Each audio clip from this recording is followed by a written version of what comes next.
Okay,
so we'll start from 7.5. 7.4 Shloka we just saw. My voice is cracking. Yes, Mataji, Hare Krishna. I was about to tell you, your voice is it's not clear.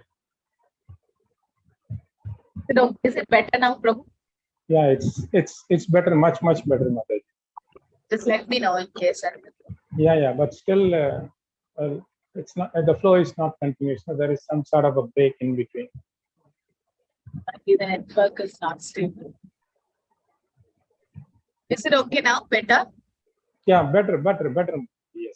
Just see in between I made connection. Yeah. Okay, so the 7.4 was Krishna saying about different energies. Bhumi Rapunala Vayam Kamanu Direvacha Ahankaramidiyame Nam all that were Krishna's energy. That's what we saw, right? The different energies of the Lord. So can someone brief on that? The different types of energies of the Lord and which energy does the living entity comes in and why we are called so? Yes, what are the different energies of the Lord and the classification? Yes, Mamaji. Living entities come under the Tatastha Shakti. Yes. They are in between. They can either go to the spiritual energy and as well as material energy. Yes. So they have a dependence. Okay, what about the other energies?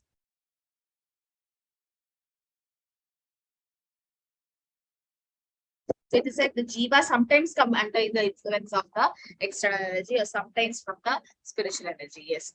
And yes, Chitra Mataji. And what are the other energies here? Internal potency and external potency, Mataji. Bhagiranga. Yes. So what is the other name? Internal energy is also called? Bhagiranga, Antaranga. Antaranga is internal, Bhagiranga is external. That is Mahamaya and Yogamaya, right? Also, there's one more type of classification. This is one type of classification: internal, marginal, and external energy of the Lord. Internal is the Yogamaya, the pleasure potency. External is the Bhagiranga Shakti or the Mahamaya, and Tatastha Shakti is the Jivatma. Why we are called Tatastha? Because we can either go to the spiritual side or the material side. So we have that minute independence. And yes, Mataji, what is the other type of classification?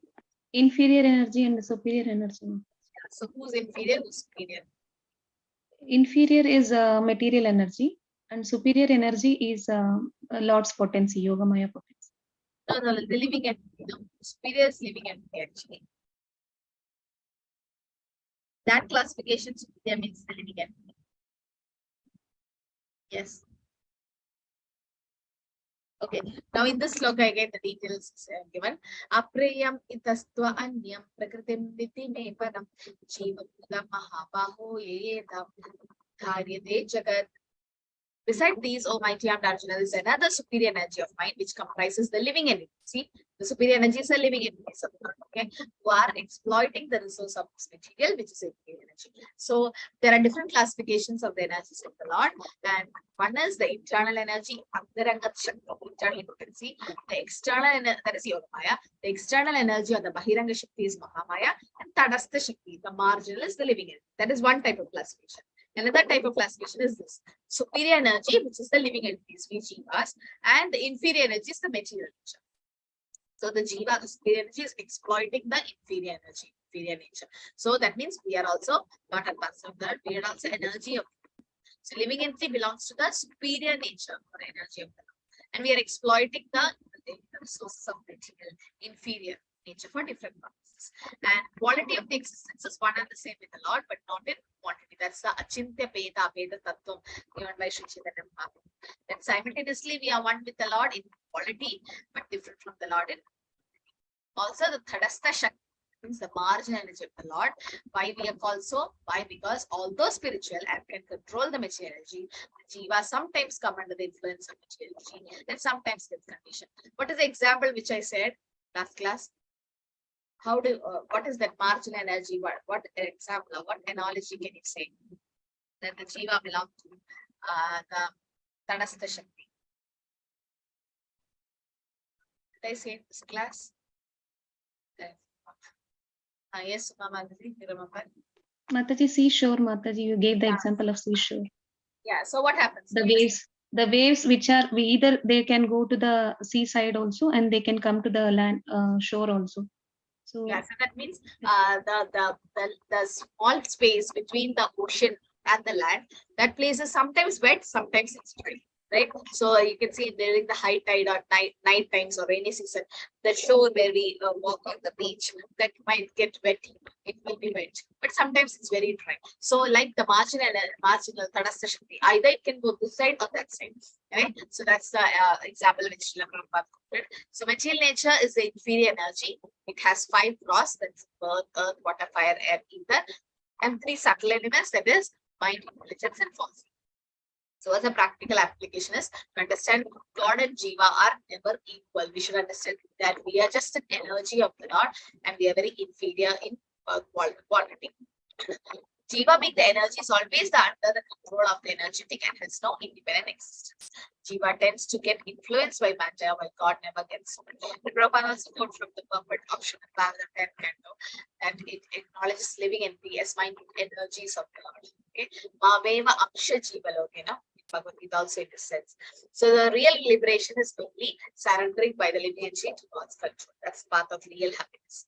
Be free from the influence of illusionary material energy. Be free from the false ego, I and my conception. So that's aham mamedi conception.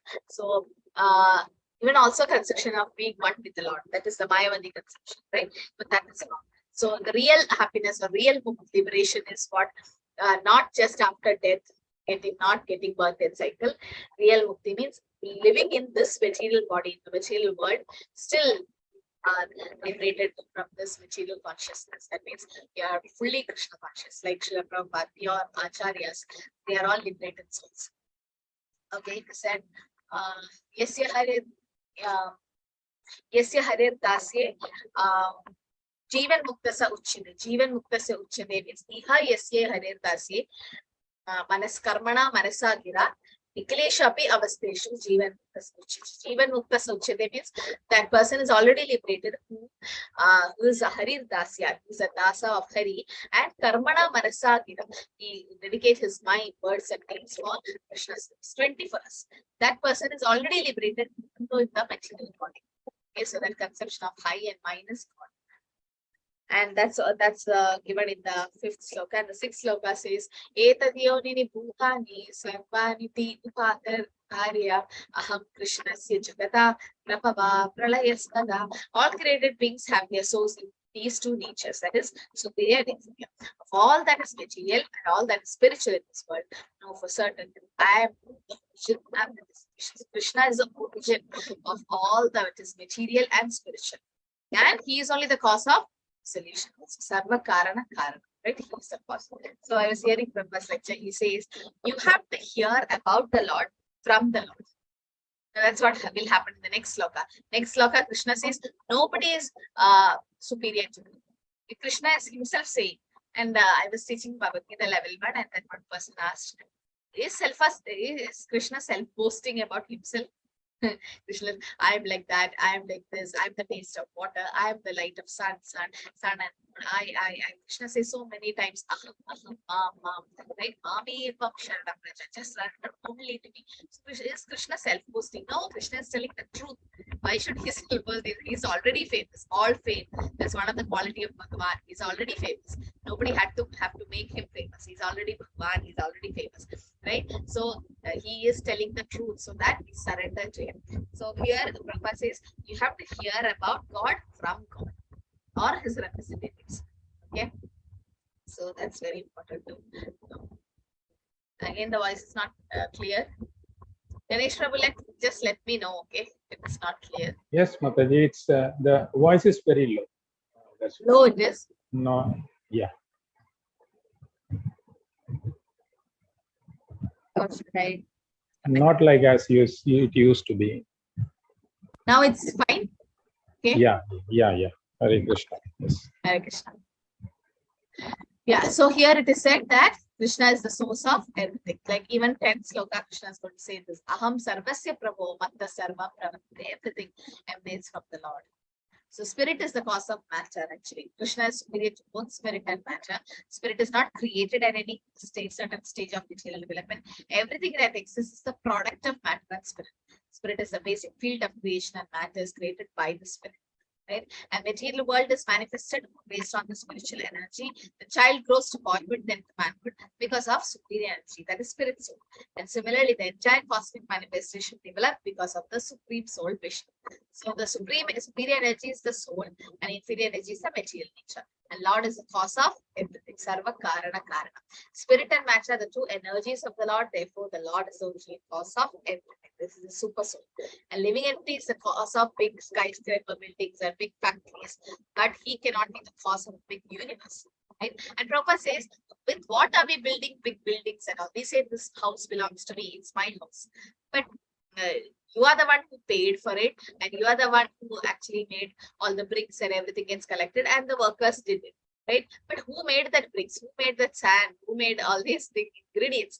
We just put together and made something. So Prabhupada is like, it's all given by Krishna. It belongs to him. Right? So the big soul is the super soul. It is the cause of the universe. And Prabhupada also quotes from Katha Upanishad, Nityo Nityanam Chetanas Chetananam Eko Bahunam Yovidadati Kama Tam Atmastyam Ye Anupashyanti Viras Desham Shanti Shashwati Nitashim. So here in this Nityo Nityanam Chetanas Chetananam Eko Bahunam Yovidadati Kama. This is quoted in this sloka. Does anyone know the meaning of it? You can see the purpose. 7.6 Prabhupada have given an explanation. What is it? It's very famous verse. Prabhupada, almost many lectures Prabhupada quotes this. Nityo Nityanam Chetanas Chetananam. One is plural, one is singular, and one is plural. Who's plural, who's singular, and what is this mean by this term? I want everyone to participate, okay? Not only some. All of you, please be active in the class. Even that carries marks. Should not be silent. Whatever you can know, just at least you put in the chat so that I know you're listening. Yes, Chikramandaji, does it mean? Hare Krishna. Hare Krishna Mataji. He is the prime eternal among all eternals, Mataji.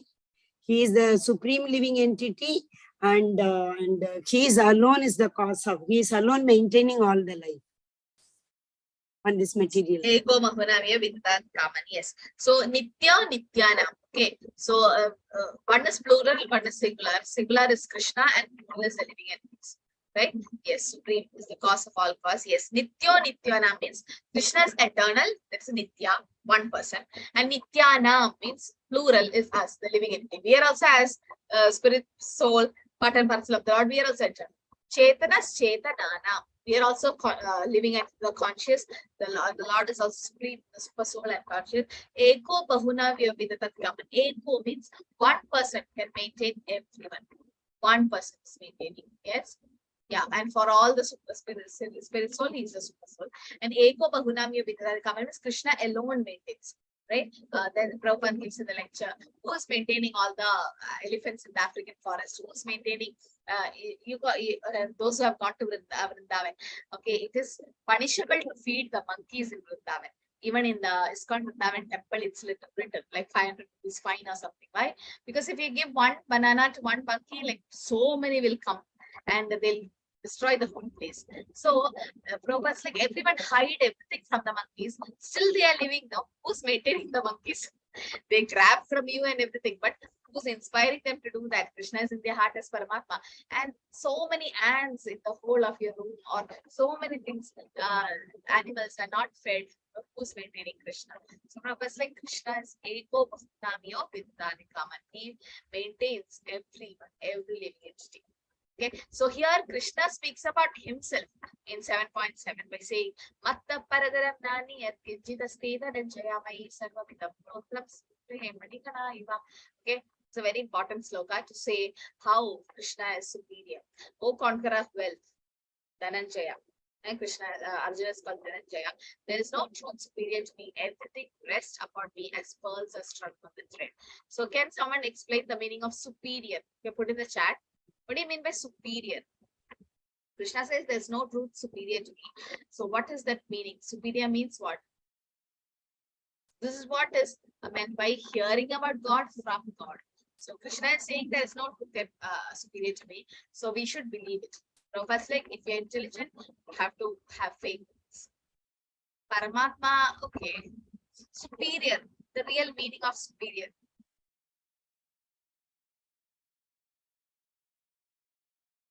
There is no truth superior to me. Yeah, above all. Nothing higher than Krishna. Yes, absolutely. Nobody, yeah, Sharmila Mansi got it right. Nobody equal or greater than him. No, that's the important. Yes, ultimate. That means nobody is equal to Krishna, nobody is above Krishna. That's the meaning of superior. Like nobody can take the position of Krishna. And then Prabhupada quotes, yes, Radharani is superior to Krishna because she can attract even Krishna, but still she likes to be a maid servant of Krishna, right? That's because she's a flesh of a taxi. But still, nobody else can take up the position of Krishna. If Brahma is not there, even Krishna can become, Vishnu can become Brahma, it seems. That's a post. But then, like for example, there's a founder of the school or a college.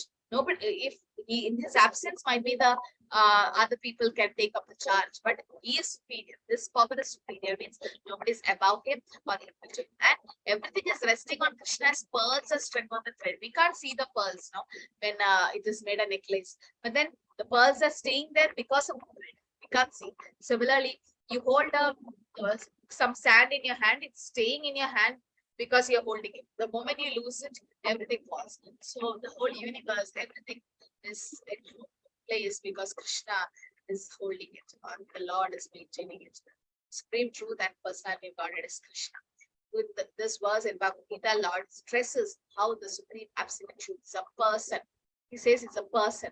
Prabhupada also quotes in the puppets verses from the scriptures to support this. Ishvara Parama Krishna Satchidananda Vigraha Anadiradir Govinda Sarvakarana Karanam. Supreme absolute truth personality regarded as Lord Krishna, the premier Lord, the reservoir of all pleasure, Govinda, the eternal form, complete bliss and knowledge. Right? So Krishna is the Sarvakarana cause of all cause. And Satchidananda Vigraha. So Roop actually. Satchidananda Vigraha means the form. Okay, so meaning of the word Arupa we used to describe Lord Krishna is, does it mean Lord is impersonal? It means Krishna doesn't have a material form. He has spiritual form. Krishna is the maintainer of everything and everything depends on him.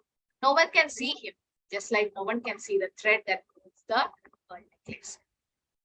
Okay, doesn't mean Krishna is not there. Just that we cannot see doesn't mean the Lord is not there. So this is a very important sloka which says that nobody is above Krishna and nobody is equal to Krishna. So he is the one who is controlling everything. And once we know this, then we can surrender to Krishna directly. Because Krishna says nobody is superior to him. Nobody is equal to him also. Nobody. Okay. And next sloka, Krishna says about from 8 to 11, he's saying about different energies of him or how we can perceive Krishna. Like, what is the quality required to see Krishna? Yeah, unmute everyone. What is that qualification required to see Krishna? When we face to face. What quality we need?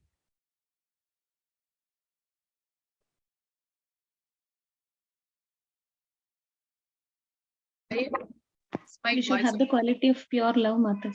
Yeah, pure love. That is prema jana chalita bhakti vilochanena sanda sadaiva hrideshu vilokayandi yam shama sundara achintya gunaswarupam govindamadi purusham tamaham bhajami. Yeah, lavlyam is needed. That desire is needed, but the quality is we should have the prema or ointment of love to see the Lord, right? Love and bhakti, yeah, we need that. Otherwise, we won't be able to see the Lord. So, but we are not able to see because we don't have that love of Godhead. Right? We are just sadhakas trying to get that love. We are still in that stage of sadhana bhakti. We are not in prema bhakti yet. So, for us, what is the way to see the Lord? Krishna says different energy he exists. Like you drink water. Rasoham apsu kaunteya prapaspeshashi suryo pranava sarva vedeshu shabdake paurusham rusham. He says it's the taste of water. So, to be very frank, today when you drank water, how many of you remembered Krishna? You can raise your digital hand. Prabhupada's like, how many times we drink water? Did we remember Krishna? Oh, Suma Mataji, Sharmila Mataji, Godashri Mataji. Very nice. Every time you drank water, you remembered him or once in a while? Those who remembered every time, like we would have drank water like at least 10 times, I think, from early morning. Every time you drank, you remembered Krishna. Even when I drink, I remember sometimes, but sometimes I forget. I just want to quench my thirst. And day before yesterday, that Gaura Purnima, it was like the moon was looking so beautiful. How many of you remembered Krishna when you saw that full moon? Krishna says, Nakshatrana Maham Shashi. Okay, Sunita Mataji and Suma Mataji. Chitra Mataji. Okay, so you remembered Krishna at that time? The early morning times you remember. Okay. Yeah, Godashri Mataji, Gayatri. Nice. So see, there are nice pure devotees in our class also. We should take inspiration from them. No, but that's true. Prabhupada's like, this is the way to Krishna consciousness. When you drink water, you should know. Rasoham apsu kaunteya. Krishna is the taste of water. Krishna says that. Right? So in that way, you can start seeing Krishna everywhere. This is the energy. Okay? It doesn't mean Krishna is the sun of the sun and moon are the eyes of Krishna, it is said. But then that's the energy of Krishna. So people like us, sadhakas, we can see Krishna in his different energy form. And when we start remembering Krishna in all these things, that's when we realize Krishna. Yes, Krishna says he is the taste of water. He is the light of sun and the moon. And syllable Om in the Vedic mantras. Now we understood why there is no Om in the Hare Krishna Mahamantra. Om is Krishna. Krishna says the Pranava Sarva Vedeshu. In the Vedic mantras is Krishna. So there is no Om in the Hare Krishna Mahamantra. But the other mantras there is Om, no? Like Om Namah Shivaya. So what does that mean? Om is Krishna, but then you are praying to Lord Shiva. But why is there Om then there? I guess Mataji. I didn't think this. Mataji, in all other mantras, there is no Krishna. So everything what we do should be offered to Krishna. Krishna Arpanamastu should be done. So because of that, Om should be there, Mataji. And in Hare Krishna mantra, it is full of Krishna. Om. Already Krishna. Okay, Ganesh and Prabhu, let's see you take one more opinion. Hare Krishna Mataji, nothing exists without Krishna. So without remembering Krishna, nothing can be achieved. Okay, so that's why Om is there. Okay, Mataji. Mataji, Om stands for Krishna. So Nama means Namaskar, and Shiva is Shivji. So Shivji says that, Hey Omkara, I'm praying to you. So actually, this is the meaning of. I heard in one of the lectures. That's a nice meaning. Good. Yeah. See, Vaishnavane Yada Shabdu, friends. Yes, and Vijay Prabhu says here, Shiva is also meditating on the Lord Krishna. He said, Panchamukha Shiva Bole, Ram Hare Hare, and Chaturmukha Brahma Bole, Krishna Krishna Hare. Panchamukha, Lord Shiva has 5 faces, and they said he says Rama. He says now in Vishnu Sahasranam, what does he say? Who knows that Shloka? The Lord Shiva says about Lord Ram's name. 1,000 names of Vishnu equal to one name of Lord Ram. Yes, Sunita. Sri Rama Rama Rameti Rame Rame Manorame Sahasranama Tatulyam Rama Nama Varanane. Yeah, so Lord Shiva is telling to Mother Parvati, right? Sri Rama Rama Rameti Rame Rame Manorame. Lord Ram's name has to be said. Why? Sahasranama Tatulyam Ramanama. Thousands name of Vishnu is equal to one name of Lord Ram. Just imagine thousands name of Vishnu equal to one name of Lord Ram. And how many Rams are there in our Maha Mantra? 4. So in that way, we are chanting like 1,000 names of Vishnu is equal to one Ram, and like 4,000 names of Vishnu is equal to 4 Ram. And then 3 name of Lord Ram is equal to one name of Krishna, right? One is Krishna if we chant. It's like so. In Vishnu Sahasranam, if you chant, it will take minimum 20-25 minutes. But Hare Krishna Maha Mantra 108 times, if you chant, it just takes 7 to 8 minutes. No? But anyway, it's what the yes. So Om Namah Shivaya, that's like offering first to Krishna the obeisances and then to his devotee Lord Shiva. And yes, Lord Shiva himself is praying. There is something called Rudra Gita. If somebody is arguing you by saying that Lord Shiva is the greatest, you can read that Rudra Gita where Lord Shiva himself is glorifying Lord Krishna. Yes, he himself is meditating on the Lord. Okay, so this is what we saw, that Krishna, everything depends on him. Okay, so he is the taste of water, he is the light of sun and moon. Purposely, when you start seeing this, then you start being Krishna conscious. Purposely you do it. Now today after the class, or when you drink water, you purposely say, oh, Krishna is the taste of water, Krishna is the taste of water. Let's slowly that the months keep coming. I'll just go through the slokas 8 to 11, then I'll go in detail. Punyoganta Prithivim cha tejaschasmi vibhavashav jivanam sarveshu tapaschasmi tapasvishu. I'm the original fragrance of the earth, I'm the heat of the fire, I'm the life of all that lives, and I'm the parents of the acids. So original fragrance of the earth, especially when it's summer for a long time and it rains or drizzles, the nice smell of the earth comes now. When snakes like that smell. So that fragrance is Krishna. Heat in the fire is Krishna. You can't separate it from the fire. So without Krishna, nothing is happening. It is different energies is mentioned next to slokas. Bijam mam sarva bhutana vidipata sanatanam dirbuddhi madam asmi tejas tejasvinam aham. Know that I'm the original seed of all existence. Bijam mam sarva bhutana aham bija pratapita. He is the seed giving father of everything. The intelligence of the intelligent and the power of all the powerful men. And balam palavatam chaham kamaraka vivarchitam dharma viruddha buddhishu kamosmi paradarshava. I am the strength of the strong, devoid of passion and desire, and sex life which is not contrary to the principle, O Lord of Bharatas. Dharma aviruddha kamosmi. Dharma aviruddha buddhishu kamosmi paradarshava. That's why it's called the Garbhadhan Samskar, which Grihasthas are allowed to have Krishna conscious children. So that means that is Krishna, because we are praying to imbibe a soul who can be serve Krishna and his mission. So that is also for Grihastha Ashrama, how it is. So in the 8 to 11 slokas, we can see the different energies of the Lord, and Krishna is the essence of everything. Taste of water, taste is active principle of water. No one likes sea water, right? We can't definitely say what is the taste of water. It's actually tasteless, odorless, colorless. But when you drink after, especially taking Virgil, just drink a drop of water, you like, oh, it's nectar. No, and you start getting that taste at that time. Otherwise, we don't appreciate the taste. That taste is Krishna. Attraction of water depends on the purity of water, and pure taste is one of the energy of water.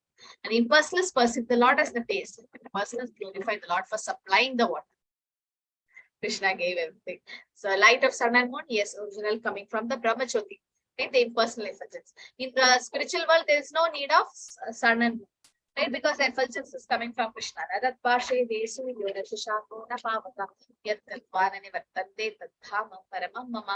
no need of sun and moon in the spiritual world.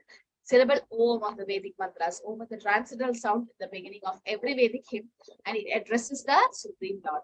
And the impersonalists prefer to vibrate Omkara because they are very much afraid of addressing Krishna by his innumerable names. Actually, they also meditate Om when they meditate. That's also Krishna only. But like indirectly, they are meditating on Krishna, and it's the sound of ether and it in man. It is the fragrance of earth. Krishna is the original flavor, the smell, the taste, permeates everything.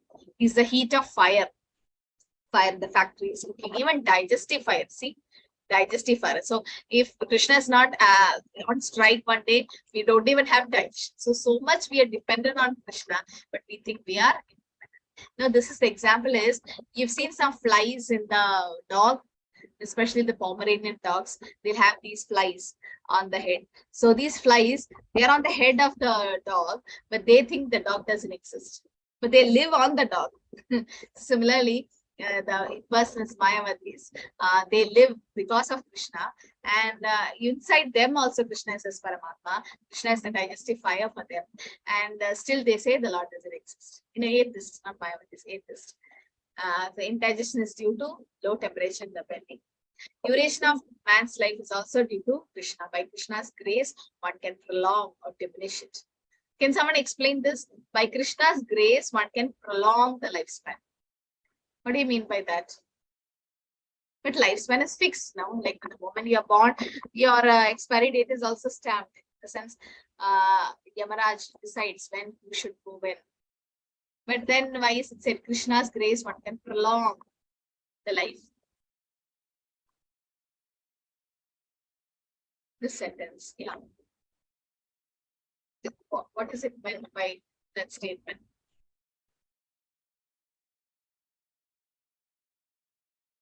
Yeah, Viju Prabhu says we can skip the cycle of birth and death. Yeah, that's one thing. That's eternally you will be living. You won't have death because this Punarjanma, that is, you're going back to Krishna. Yes, Ganesha Prabhu, what's the other meaning of it?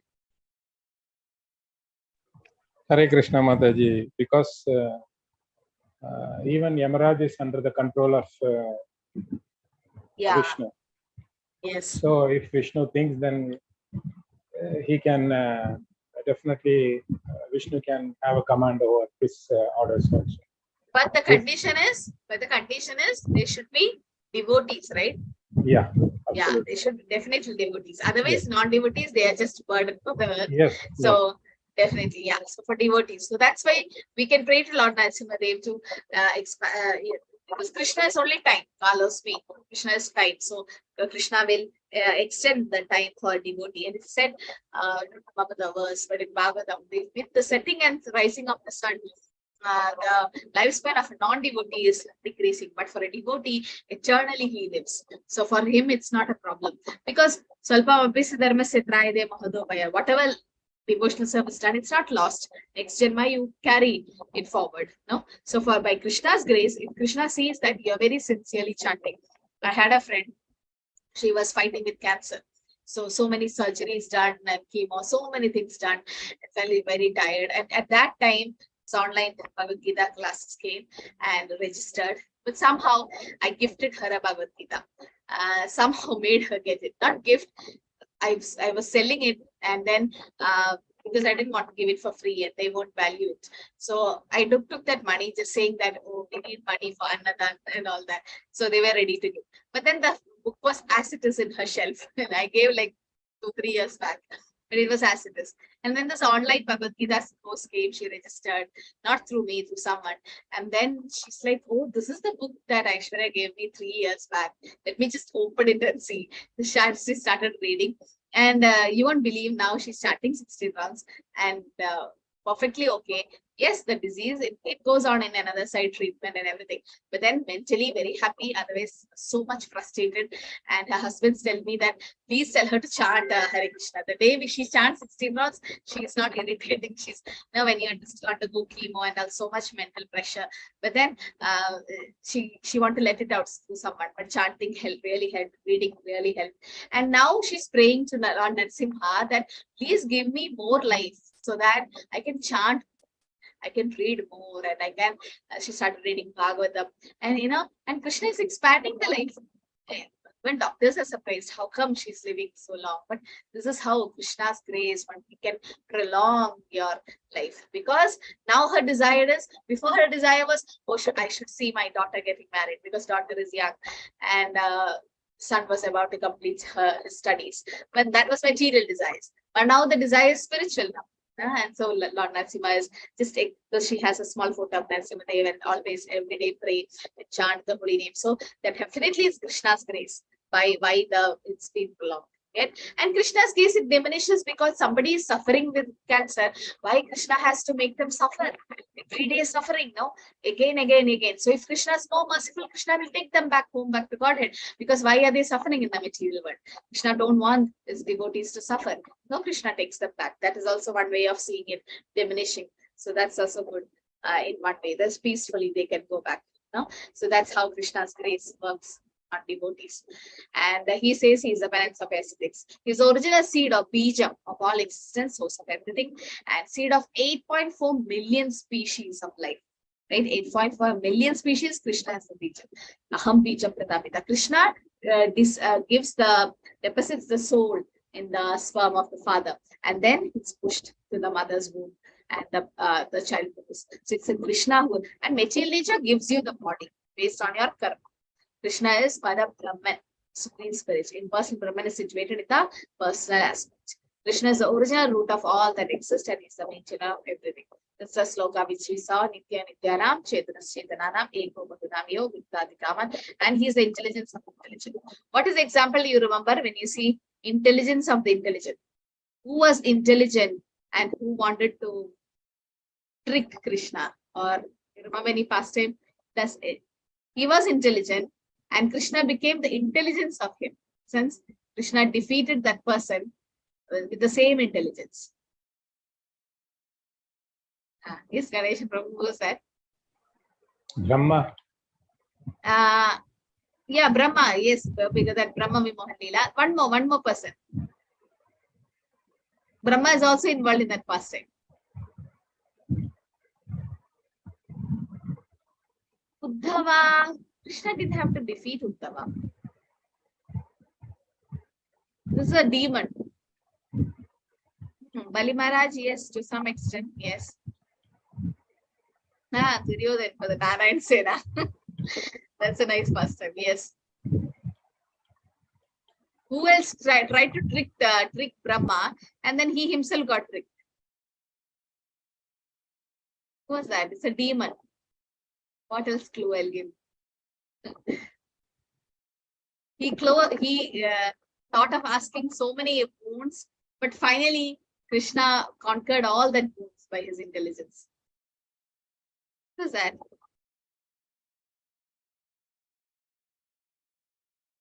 What was that? Bhasmasura. Bhasmasura, yes, that is one makes sense. So many exams are coming. But Hiranyakashipu Mataji. I was definitely thinking about Hiranyakashipu. Because see, he thought of tricking Brahma and tricking Krishna, that saying that, oh, not on earth, not on sky, not on day and night, and so many things. But Krishna is more intelligent than Hiranyakashipu, that he came as Narasimhadev. And yes, this is a nice example where, Brahma is a nice example, yes. Bhasmasura is a nice example where Mohini Murti came and danced and then tried to kill him. So yes, so Krishna is the intelligence of intellect, right? We are so proud, or the scientists, modern scientists are so proud that we discovered that, we did this, we did this. So many things, but we don't know that intelligence is also given by Krishna. And what do we do? The thesis, the PhD thesis thing, it's called research. Research. It's already searched and kept by Krishna. You just have to research it. Since everything is by the Lord. But non-devotees don't agree to it. And Krishna also says he's the power of all powerful man, strength of the strong, devoid of passion and desires. When Hiranyakashipu asked Prahlad, right, where are you getting the strength from? Because Hiranyakashipu tried to kill Prahlad in so many ways. What did Prahlad reply? Where from you are getting the strength? I'm getting strength from the same person. That's Vishnu. So yes, so that's one thing. And yes, regulated sex life or religious principle dharma by Grihastha ashramas used to propagate of Krishna conscious children. Grihamedis, on the other hand, just for sex gratification. That's what. So Srila Prabhupada writes in the purport, the verse explains how the Lord is all pervasive by his diverse material and spiritual energy. This Lord can be primarily perceived by his different energy. We can just drink water and know Krishna. Because Krishna is giving that chance for us so that we remember him. And in this way, he's realized impersonally. This impersonal form. It's not a person. The taste of water is not a personal form. It's impersonal form, but still that's also a part of Krishna. There's no conflict between personalism and impersonalism. One who knows God knows the impersonal conception and personal conception simultaneously present in everything. There's no contradiction. So that's what is Achintya Veda Abheda Tattvam, simultaneously oneness and difference. I hope this part is clear for everyone, right? This philosophy. Knowledge of Krishna is liberation, and ignorance of him is bondage. More you know about Krishna, the chance for liberation. So we'll this 7.12. Okay, so 7.8 to 11 is Krishna giving us different forms of energies, how we can perceive Krishna. Okay, next time you drink water, remember Krishna. Next time you see a nice moon and the sun, remember Krishna. That's what Krishna wants. Echaiva satvika rajasas tamasasche matta evenitan vidhi natva ahanteshu mai. Know that all states of being, be they of goodness, passion, or ignorance, are manifested by my energy. I am in one sense everything, but I'm independent. I'm not under the modes of material nature, but they, on the contrary, are within me. So Krishna is not under the modes of material nature. That's why he's called transcendental. It's above the three modes. Someone asked, when Parashuram killed the Kshatriya dynasty 21 times, and say, how can he do? He's a Kshatriya. Parashuram is an incarnation of Krishna. Keshavadruta, Haladara Rupa. Not Haladara. What is it? Haladara is Balram. Keshavadruta, Rukupadi Rupa. Jai Jagadish Hare. Right? So he is also Keshava. Now, how can the Lord be a Kshatriya? He is born as the son of Vasudeva. Does it mean he's a Kshatriya? He was brought up by Nanda Maharaj, who's a Vaishya. That does mean Krishna is a Vaishya? No. This Chaturvanya Maya Srishtam, this Brahmana Kshatriya Vaishya Shudra is for material people like us, material body, the conditioned soul, not for the Lord. Lord is above the three modes. Doesn't touch him. He's independent. He's independent, right? When you say Krishna is punished by Yashoda Maya, all that is his pleasures. He's doing his pastime. Doesn't that mean Krishna is under the modes of goodness, passion, or ignorance? He's in Shuddha Sattva. Sattam Vishuddham Vasudeva Shabdam. Vasudeva platform is the Shuddha Sattva. Krishna is the source of three modes, but he is beyond the three modes. All material activities are conducted under the three modes. These three modes emanate from the Supreme Lord, and he is not subordinate to him. Okay, for example, a king or a lawmaker, he makes the law, but he is not subjected to the laws. No, he makes the law. Then the jail, there is a warden or a jail keeper, supervisor. But is he under the law? No. Is he under punishment? No. But he is free. He can, whenever he wants, he can go inside the jail. Whenever he wants, once his duty is over, he can come back from the jail. Right? He is not a prisoner. But he created the law of the prison, and he takes care of it. Similarly, Krishna created the material universe.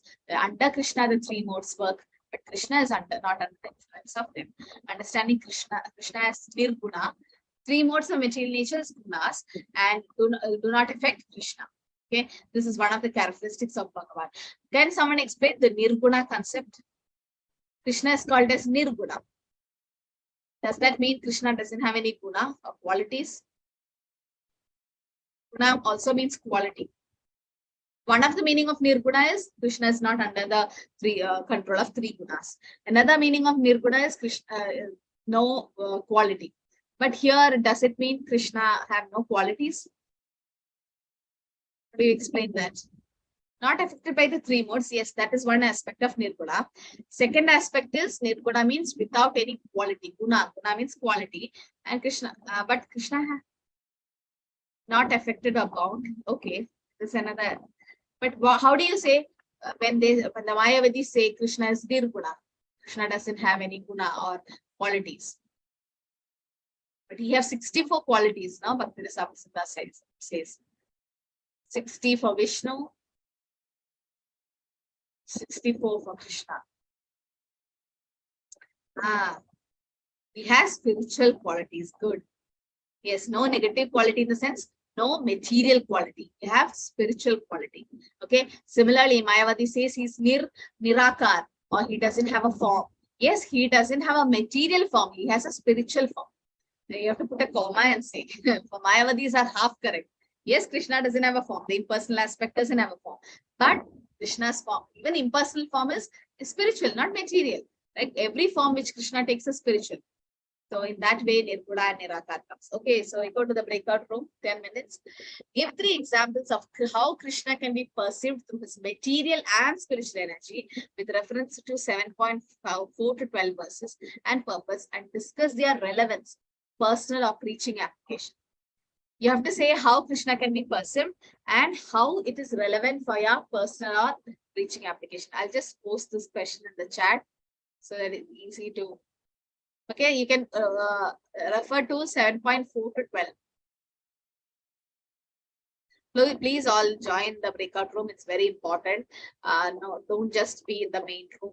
Some of you I've seen not participating, and some are very quiet in the breakout room, not at all contributing. But whoever is leading the room, please unmute everyone. Tell everyone to unmute and speak for 2 minutes. Let them all put the input and decide who's going to come and speak. Okay, so you have to refer to 7.4, 5, 6, 7, 8, 9, 10, 11, 12, and give examples of how Krishna can be perceived through spiritual and material energy, and how it is relevant in your personal or preaching application. That also you should do. Same. So whatever I'm posting, this is all your open book question. Okay. Yeah, so this is the question. Okay, I hope you got the question. Now please copy that question and put it in the breakout room chat room when you move. So I'll just open the breakout room, 10 minutes. Okay, Hare Krishna.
Hare Krishna, Aarti Mataji. Sorry, I just saw your message just now. That's okay. Okay, so who's going to start from room number 3? Chitra Mataji, Ganesha Prabhu, Sharmila Mataji. Sharmila Mataji. Sharmila. Yes, Mataji. Hare Krishna Mataji. Yeah. So under material energies, we said taste of water, like we can remember Krishna. Like whenever we drink water, we can always remember Krishna, like he's the essence of the water.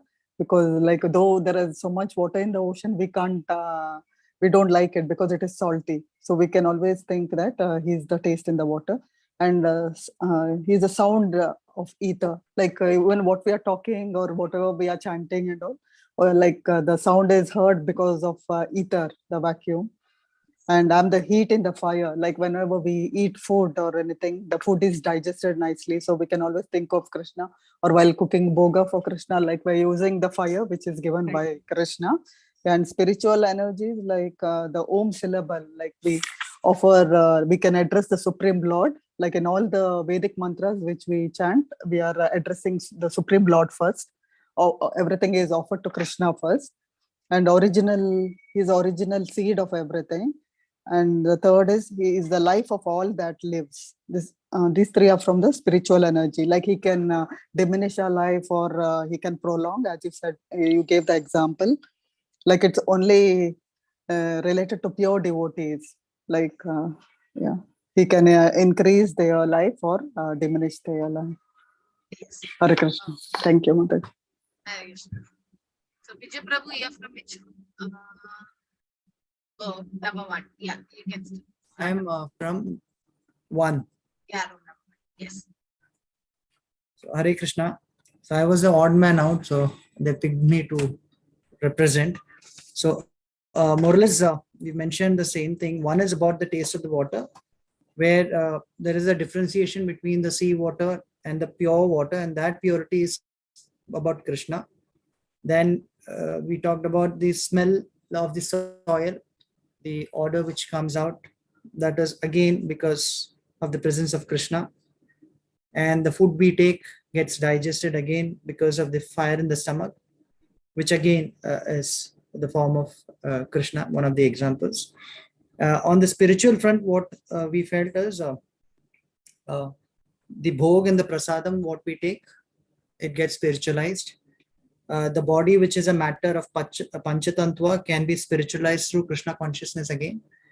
And Panchabhuta, sorry. And Nama Japa, again, is a way of, the spiritual example of Krishna. Room 1 and 3 are done. Room number 4, Chitra Mataji, done. Rajshri Mataji, done. Yes, you can unmute. Hare Krishna Mataji. Of course, all the things what they have discussed, but apart from that, one thing I wanted to add is Mataji, that 11th verse, Dharma Viruddha Bhuteshu Kamosvi Bhartarshava. He is the seed, right, Mataji, that one. And he is the root of the tree and the root of everything, cause of all the causes. That is, that Ishvara Parama Krishna's Sarva Karana Karanam, right? And then another one is Mataji, the all 6 opulences. That is again his spiritual energy. We are a part and parcel of the Supreme. So all the energy, part and parcel particles, what we have got from the original Supreme Lord Mataji. Other than that water, earth, everything we also discussed, Mataji. Hare Krishna. The same thing, Hare Krishna. Room number 2, Gayatri Mataji, Lakshman, Gita Course, Swami Ganesh. Hare Krishna Mataji. Yes. Yeah, we realize Krishna in the light of sun and moon, which we keep enjoying and we keep using every day and we experience. And like all the other groups have also stated, taste of water and ability of man, all these. Apart from this, we wanted to state the spiritual soul only is, in the behind the action and everything in the material world. The material body develops from childhood to adult and all this because of the spiritual soul, spiritual energy of the Supreme Personality of Godhead. And nothing is manifest in the material world is manifested on the basis of spiritual energy. Nothing moves on its own, and it is because of the living entity it moves. Because of the Supreme Lord, right? It moves. Okay, the attendance form is in the chat. Please fill it. And yes, so everybody have contributed nicely. Only thing I felt is, where is the preaching application? You're all told about the examples how Krishna can be perceived in material and spiritual energies from the verses, and so much personal application I saw. But then here it is asked personal or preaching, yes. But then it better, some of you expected at least some to say the preaching application. So does anyone remember any preaching application from these? How do you apply this in your preaching, or how do you apply this to convince someone that Krishna is supreme? That's preaching.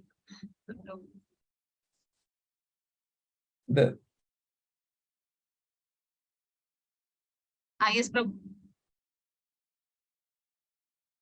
Saying something. Hare Krishna Mataji. Actually, knowledge is knowing Krishna. Knowledge about Krishna is intelligence. We use our intelligence to know about Krishna, and ignorance is bondage. So when we use our intelligence to know Krishna, and when we surrender as being living entities, when we surrender to Krishna, we can we'll be fully convinced. Doing Nama Japa and everything, a devotional service, we'll be fully convinced with Krishna as a person, and we can use that to teach others, Mataji. With our own realization, with our own the experiences of life, we can use that intelligence to teach others, and we can slowly bring them to Krishna consciousness, because that is the only way we can realize Krishna as a person. Yes, Vijay Prabhu. Hare Krishna Mataji. So like what you were saying in a very subtle manner, whenever we are drinking water, if this consciousness can be shared that it's because of the mercy of Krishna, that and we have to remember. So will that apply, like small things where we can make people aware of certain aspects of our life, where it's because of the mercy of Krishna? So as Mother says, yes, using our intelligence to serve Krishna, and then knowing about Krishna, and then using it to preach, so that more people get attracted to Krishna. And then if they can't accept, the personal form, still you can say about the different energies of the Lord and make them attracted. As you said, the taste of water, the sun and light, sun and the moon. But okay, that's the basics actually. So when preaching also you can apply this, because these are all different energies of Krishna. Yes, Chitra Mataji. Hare Krishna. Mataji, by making people grateful for all these things, Mataji. Whatever we have got, it increases the faith. Slowly and gradually, they come towards Krishna consciousness and believe in Krishna, Mataji. And Suma Mataji says about the matters highest perfections attained by building temples, definitely. So Prabhupada says the Karmi is also built in big buildings, that is skyscraper buildings for sense gratification, and devotees build the buildings for Krishna, a temple where all the devotees can come together and practice devotional service. Yes. So temple is actually a university, a college, self-realization. Said when somebody asked why you come to the college, to temple, it is actually a university where the spiritual education is given, which is not there in this nowadays so-called modern education system, right? So that is one thing where the temple provides. So why Navishnu's dream is that our temple is not just a worship of deities, it should be a educational hub where devotees come to learn Shastra. So he says every devotee should come to a temple with a book in his hand, or her hand, so that you read Shastras, discuss Shastras, and it should be a educational hub. It should be, and by Krishna's mercy, we have other Krishna proposals to guide us. And I hope in your future, like my Institute of Higher Education, like Vrindavan Institute of Higher Education, we have some Bangalore Institute of Higher Education for spiritual knowledge, exclusively spiritual, not material. Okay, so I hope Krishna will fulfill this desire when Prabhupada can guide us. So you all are getting empowered now. You all can become teachers and then help us, so that more and more devotees can come and stay and study because Prabhu want a residential college where they stay like at least for a period of time and then stay and study and get this degrees. Now, then it's very easy. Not happy because my now it's like extremes of climate, very cold, very hot, and then leaving everything and going there. Not possible for everyone. But if you have a center like this where the same education is given, and we can take inspiration from Maharaj, His Holiness Swami Maharaj. He just got his degree. Now he's doing Bhakti Vedanta. He can't read, but still devotees read to him, and then he posts in this app that I read this chapter, I read this chapter.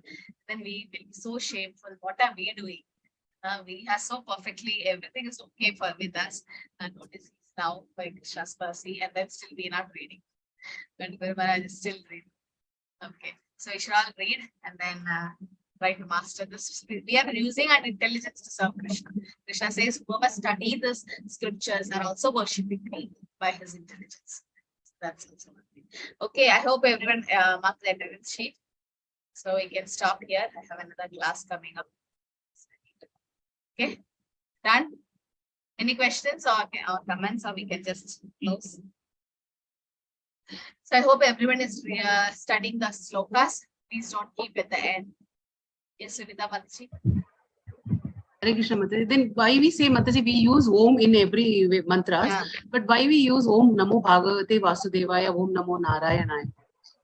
Yes, that's a nice question. So here, Om is Krishna, but Vasudeva and Narayana is not Krishna.